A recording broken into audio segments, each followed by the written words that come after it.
എന്ത് ധൈര്യത്തിലാ നീ ഇങ്ങോട്ട് കയറി വന്നത്? എന്റെ മകളാണ് ഞാൻ ചെയ്തെങ്കിൽ ഞാനപ്പൊ തന്നെ ജീവൻ ഒടുക്കേനി. നിനക്കൊരു കുഞ്ഞുണ്ടാകുകയാണെങ്കിൽ അതൊരു ശാപമായിരിക്കും. ഇറങ്ങി പോടാ.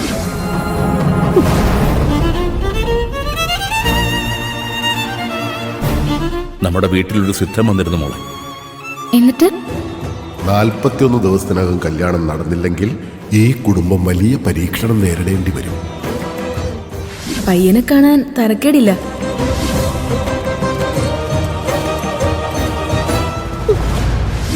ഇതിനെല്ലാത്തിനും കാരണക്കാരൻ ആ പ്രിയനാ. അവനുള്ളത് ഞാൻ കൊടുക്കുന്നുണ്ട്.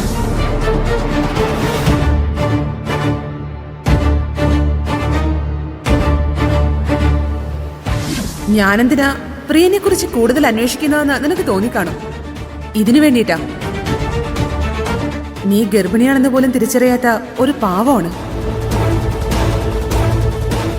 നിന്നെ ഈ അവസ്ഥയിലാക്കിയവനെ കുറിച്ച് അറിഞ്ഞിരിക്കണ്ടേ?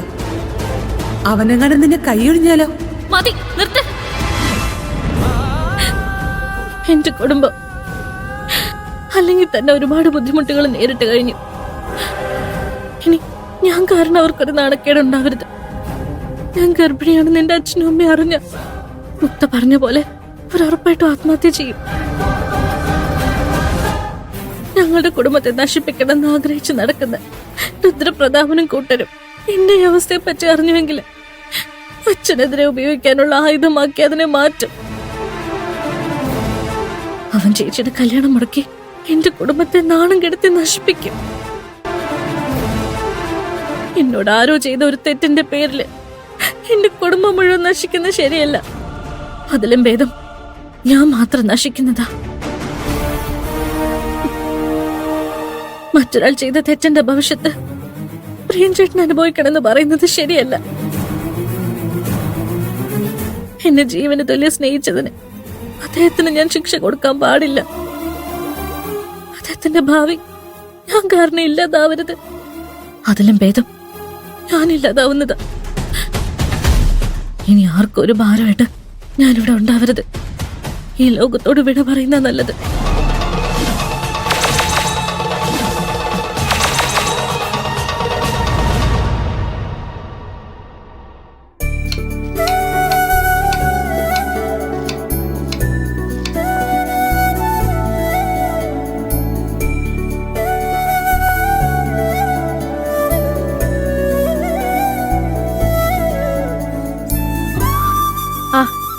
നീ ഇന്ന് നേരത്തെ വന്നല്ലോ.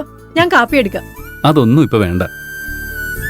പാറുവിന്റെ അച്ഛൻ ഇന്ന് കമ്പനിയിലേക്ക് വന്നിരുന്നു. ആഹാ, എന്നിട്ട് നീ ഭാവി അമ്മായിച്ചനോടൊന്നും സംസാരിച്ചില്ലേ? പിന്നെ ഓടിച്ചാടി നടന്ന് നന്നായിട്ടൊന്ന് ഇംപ്രസ് ചെയ്തിട്ടുണ്ട്. ലക്ഷ്മിയുടെ കല്യാണത്തിന് എല്ലാരെയും ക്ഷണിക്കാൻ വേണ്ടി അദ്ദേഹം വന്നത്. ദാ ക്ഷണക്കത്ത്.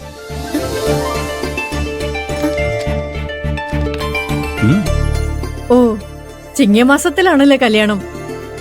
ചിങ്ങമാസം എന്ന് പറയുമ്പോ ഇംഗ്ലീഷിലേത് മാസാ? അതുപോലും അറിയില്ലേ? സെപ്റ്റംബറില്. അയ്യോ, എനിക്ക് വരാൻ പറ്റില്ല, എക്സാം ഉണ്ട്. അയ്യടാ, ഇതൊക്കെ ഒരു കാരണമാണോ? എന്റെ മരുമകളുടെ വീട്ടിലൊരു വിശേഷം നടക്കുമ്പോ പോകാതിരിക്കുന്നത് ശരിയല്ല. നമുക്ക് കുടുംബത്തോടെ പോണം.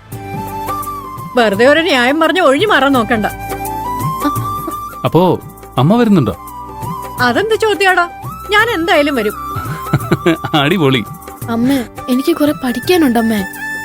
2 ദിവസത്തേക്ക് അതെല്ലാം മാറ്റി വെച്ചൊന്ന് റിലാക്സ് ചെയ്യേ. അതെ, 2 ദിവസം ബ്രേക്ക് എടുത്തു വെച്ച് നിന്റെ റാങ്ക് ഒന്നും പോവാൻ പോകുന്നില്ല. നീ ഇതും ഇതിന്റെ അപ്പുറവും പറയും. എന്റെ പഠിപ്പ് പോയ നിനക്കെന്താ? നിനക്കിപ്പോ നല്ല നേരമാണല്ലോ. അമ്മ പച്ചക്കറി കാണിച്ചോണ്ട് നിനക്ക് പാറുവിനെ പ്രേമിച്ചോണ്ട് നടക്കാലോ. ഇവനും പാറു ഒരുപാട് ബുദ്ധിമുട്ടിയിട്ടല്ലേ എന്നെയും കൈലാഷിനെ അടക്കം എല്ലാവരും സമ്മതിപ്പിച്ചത്.